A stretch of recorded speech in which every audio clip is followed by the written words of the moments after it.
नमस्कार दोस्तों, आपका स्वागत है कटाक्ष क्राइम स्टोरी में। दोस्तों, वो कहते हैं ना, ये जुर्म की काली दुनिया इतनी निर्दयी है कि इसमें जिगरी दोस्त कहलाने वाला अपने ही जिगरी दोस्त की जान ले लेता है।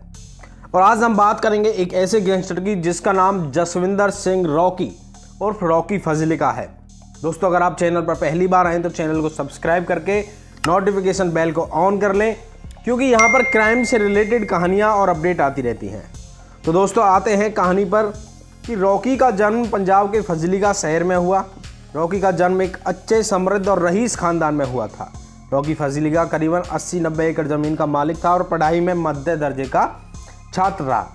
पर जैसे ही उसने जवानी की दहलीज पार करी तो उसके अचानक पैर डगमगा गए। यानी कहने का मतलब है कि वो गलत संगति में पड़कर जुर्म की दुनिया में उतर गया। और आपको बता दें कि रॉकी पर 2 दर्जन से भी ज़्यादा आपराधिक मामले चल रहे हैं, जिसमें कि हत्या की साजिश, लूट जैसे संगीन मामले हैं। हालांकि कुछ मामलों में कोर्ट ने उसे बरी भी कर दिया था। जुर्म की दुनिया में रॉकी की पहचान कुख्यात गैंगस्टर प्रभजिंदर सिंह डिम्पी के आदमी के तौर पर होने लगी थी।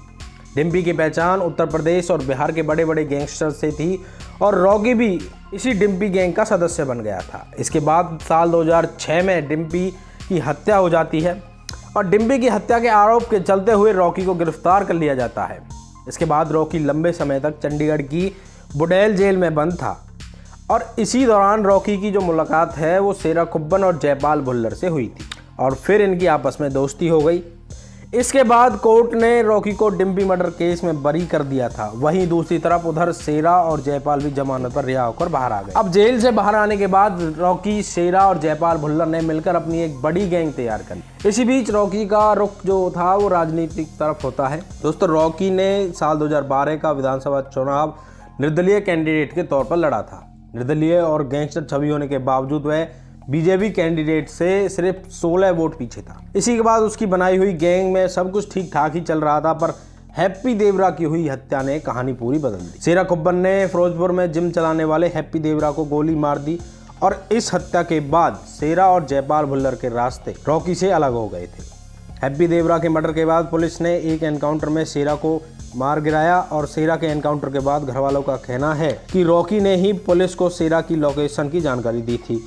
और इसके बाद रॉकी 2017 विधानसभा का चुनाव लड़ना चाहता था, पर किस पार्टी से चुनाव लड़ना है इसका फैसला लेना भी बाकी था।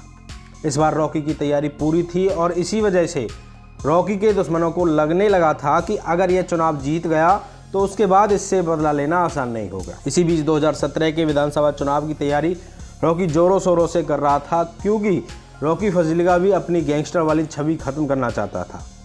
2017 विधानसभा चुनाव की तैयारी के दौरान 30 अप्रैल 2016 को जब रॉकी हिमाचल प्रदेश से वापस आ रहा था तो उसी समय शिमला हाईवे पर उसकी गाड़ी पर हमला होता है। हमले में ताबड़तोड़ गोलियां बरसाई जाती हैं, जिसमें रॉकी फजलिका पूरी तरीके से घायल हो जाता है और उसी समय उसकी मौके पर मौत हो जाती है। और इस हत्याकांड के अगले दिन ही जयपाल भुल्लर ने फेसबुक पर पोस्ट डालकर इस हमले की जिम्मेदारी ली और इससे आगे चलकर पिछले ही साल जयपाल भुल्लर का भी एनकाउंटर कर दिया जाता है, जिसकी कहानी हम आपको बहुत जल्द सुनाएंगे। तो दोस्तों, जिसने रॉकी फजलिका की जान ली वो किसी समय पर उसका बहुत अच्छा दोस्त था। इसलिए हमने कहानी के शुरुआत में कहा था कि इस जुर्म की काली दुनिया में कोई किसी का सगा नहीं है। यहाँ अपने ही अपनों की जान ले लेते हैं। इसलिए हम युवाओं से हाथ जोड़कर अपील करते हैं कि ऐसे रास्तों पर बोलकर भी ना जाएं।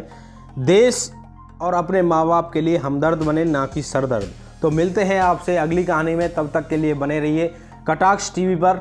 जय हिंद, जय भारत।